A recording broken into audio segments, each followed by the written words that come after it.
And going forward, we have certainly the Intergovernmental Panel on Climate Change, IPCC.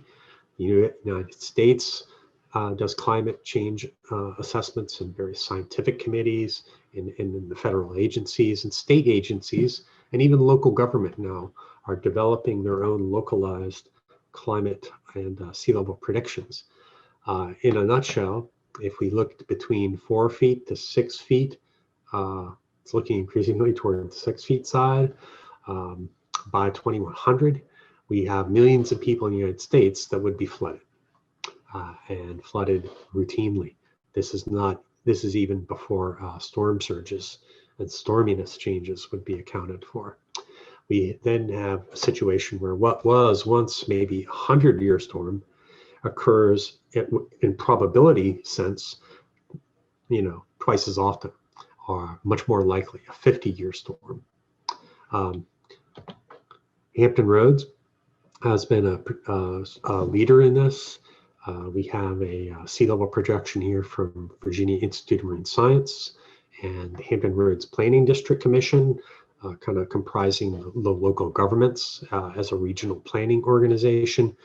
And ODU, contributing to this, have come together and said, this is the range you should be planning toward, say 2050, 2080, 2100. So we have here an envelope that we're planning, and we want to make sure that as we do this smartly, we don't wait unnecessarily too long and things become expensive. You don't want the city of Virginia Beach to have a road paved and then you fall off a cliff, 6 inches onto the roads in Norfolk because they use a different planning curve. So these are just a couple of examples that cities are now beginning to plan for this.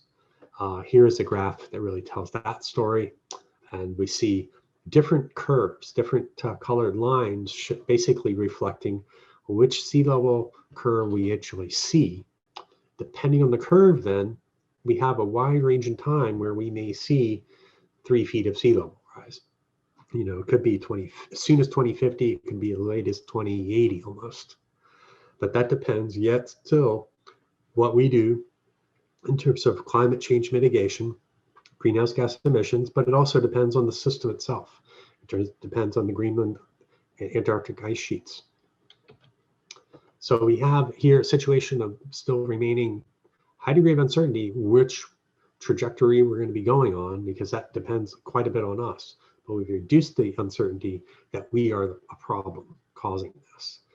We see locally this could mean up to 6 meters, 6 feet of sea level rise.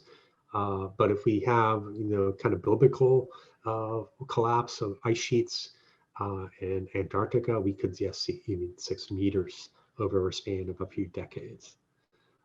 This would then flood most of the Hampton Roads. So what's the probability of that? Still pretty small, but low probability, high impact, kind of the next 1 to 5%. We don't yet know as much about how much groundwater will be pumped. A couple years ago, a survey looking for oil in Libya discovered a massive amount of groundwater, enough to turn Libya into the breadbasket of Europe for decades to come. That groundwater will ultimately likely be pumped in some fashion. Water is to the 21st century as oil was to the 20th century, some people say. And will there be any offsetting as the climate changes? So let's take, for example, places in the Arctic or Alaska. It's still the Arctic or the subarctic, and so it's still cold. So if we have increased storminess, it could lead to greater snowfall in some areas, and that could result in a growth of ice caps in some areas and losses in others. These are the kinds of things that we have to look for regional climate change.